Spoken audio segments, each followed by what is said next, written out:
If you want to be an online entrepreneur and you want to earn profits, then you know social media is the way, but some of you are messing up. That's right. You're making some mistakes. You're not leveraging Reels the right way. You're not building a brand the right way. You're not showing up the right way. So I've got Mr. Brock Johnson. First of all, what do you see, man? What are you seeing with Instagram, with what's happening in this crazy social media era that we all live in? Excited to get your insights and feedback. And maybe you could talk a little bit about what your experience has been like with Instagram over the years. As you do, John, you have to have a niche, right? You have to start with, what am I going to be talking about and what group of people am I going to be speaking to? So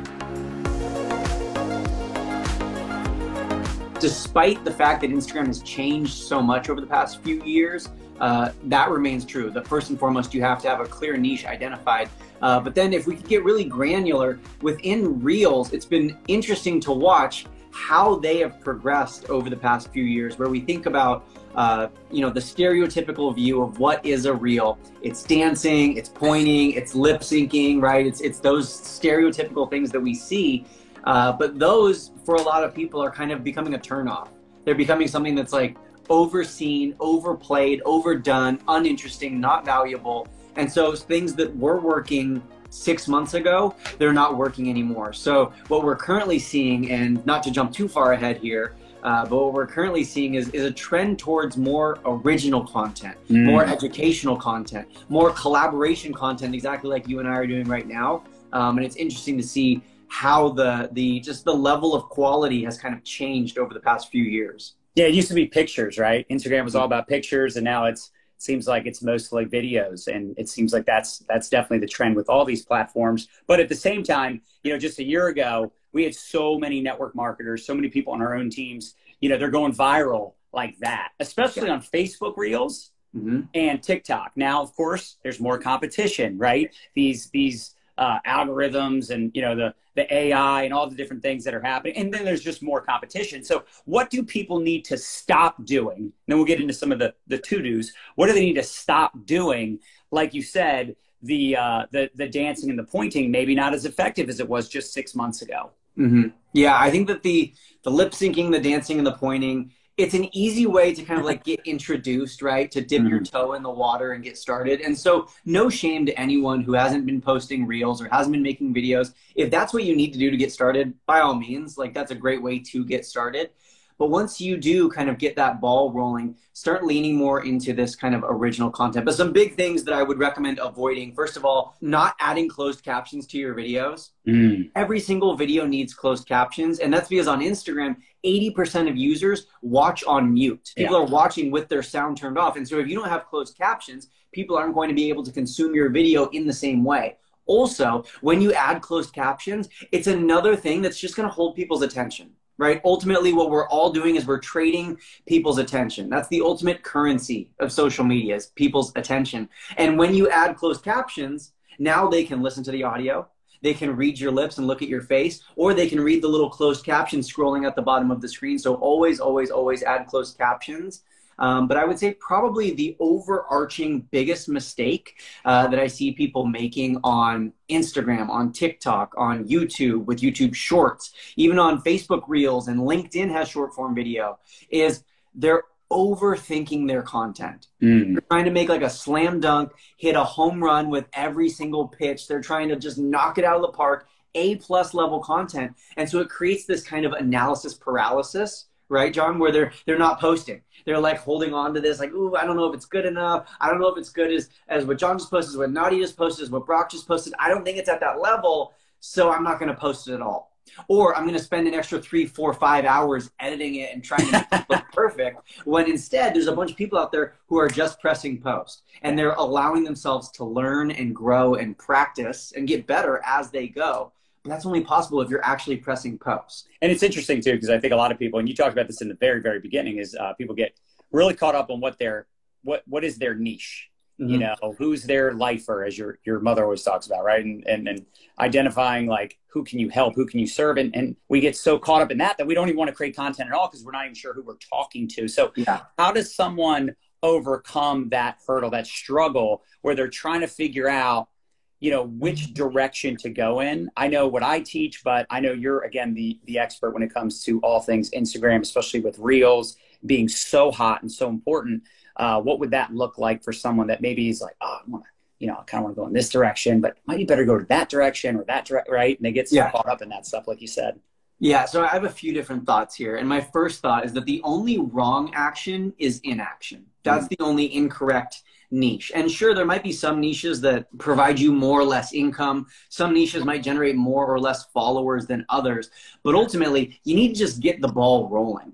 And once you pick something, you just pick it. Then you can try it out. And if you don't like it, if things aren't working out, if it's not very rewarding for you, or you're like, this isn't inspiring me, then you can pivot and change. But if you never pick something to begin with, then you're never going to know that you don't like that one and it's not right for you and that you need to change and pick and try something else. So I would challenge all of you, those of you that are caught up in that analysis paralysis, like Brock mentioned, to just say, hey, you know what? For the next 21 days, next 30 days, I'm going to do 1 to 2 reels a day.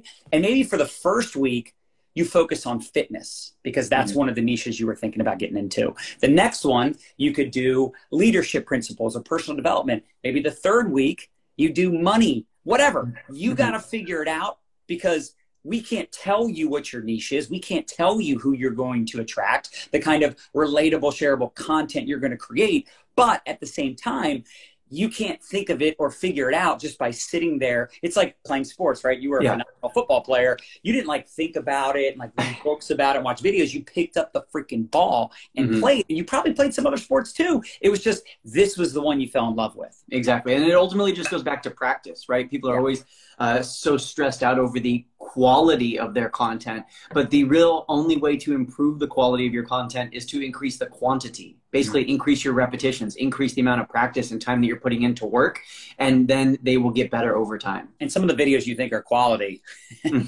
are not. Tumbleweeds, the tumbleweeds. Right. You're like, what? I don't get it. I spent so much time on it. And that just tells you that you really don't have a clue what's going to hit, and some things hit later. So go figure. So what would be some of the best tips for people that are like, okay, I'm gonna get over it. I'm gonna do 21 days of reels, or I'm gonna start hitting it hard on Insta. Like where would be a good place to start, or to like restart? Because maybe some people have been kind of doing it, but now they're like ready to get committed. What would be some advice for these people that are like, hey, if I could just take 30 minutes a day and focus on content creation, what would I do? Yeah, I would recommend creating short form vertical videos. So right now we're doing a long form vertical video. It's live, but it's still meant to be consumed on mobile. Like people are watching this on their phones right now. And the reason for that is that we are all on our phones more than anything else, right? All day long, we're just scrolling on our phones. And so vertical video is king right now, not just video, but vertical video. And the beauty of the copycat social media world that we live in is that reels are the same thing as TikTok, are the same thing as YouTube Shorts, are the same thing as Facebook Reels, are the same thing as the videos that are on Twitter and LinkedIn. And so in 30 minutes, you could make one short form video and you could post it on every single one of those like 6, 7 different platforms, and it could live on. And one of the beauties of what you were talking about a second ago, John, is, sometimes you make a great video and you post it and it's just crickets, it's tumbleweeds, like there's no interaction. But then you'll post it on a different platform. You'll post it on TikTok or on YouTube Shorts, and it will do way better. It's the exact same video. It's the exact same content. But because there's different audiences, there's different algorithms, there's just so many different factors involved. But really just start with a short form vertical video and then share it on all these different platforms. And for the people who are like, well, I don't have the time to upload it on all these different platforms, there's a website that we recently found. This isn't sponsored, but it's repurpose.io. So if someone wants to comment that down in the chat, repurpose.io. It's a website that will just automatically post onto all those different platforms for you. So you can just upload your video once, add a caption, and you're done. And what would be some ways to get more views, more engagement? Some of the things that I think, is brought up the most is, oh, my views are down. I'm getting less new followers. I'm getting less this, less that. And obviously, again, like you just mentioned, it's algorithms, different platforms, the content. There's so many variables, right? But what would be some ways to increase your exposure, your engagement, your views? Totally. I think, first of all, your video should start with a hook. Something that's as simple as just like moving close to the camera or saying, hey, or telling people, in this video, I'm going to give you 7 tips to become a better rock climber. Or giving some sort of like news flash where it's like, stop using chalk when you're rock climbing. I don't know why we're going with rock climbing tips today, but that's what it is. So starting with the hook, absolutely essential for all of your videos. Start with hook, something that grabs people in, because like I said earlier, we're all mindlessly scrolling all day long. So we need some way to actually hook people in and get them to stop their scroll and pay attention. That's the first thing. Yeah. I think it's also good for people to say, let me not just make it a hook. And obviously this is kind of what a hook is, but also maybe make it so it's something that is me overcoming a common belief, a common myth, or, you know, something controversial. Right? Absolutely. Where almost, and listen, some people say that's a bait and switch, but sometimes you just gotta have fun with it. Like you're saying something, it's not really what you're saying, but it kind of seems like it's what you're saying. So people will click on it, right? Just to have fun with it. And sometimes people, you know, they overthink even the hook, but again, play with that, because sometimes the hook itself will actually get the video to pop off. Yeah. Not necessarily because the rest of the content is just so valuable, but because that hook just got them. Yeah, absolutely. And for hooks, my recommendation for people is just, as you are scrolling yourself, notice what videos are grabbing your attention. So what reels are making you be like, oh, I'm going to listen to this. Yeah. What TikToks, as you're scrolling through your TikTok page, which ones are like, oh, this one grabbed my attention and got me to watch the whole thing. Or it at least got me hooked in for the first few seconds, and then I didn't like the video, but it got me hooked in. So pay attention to those things. But first and foremost, a hook.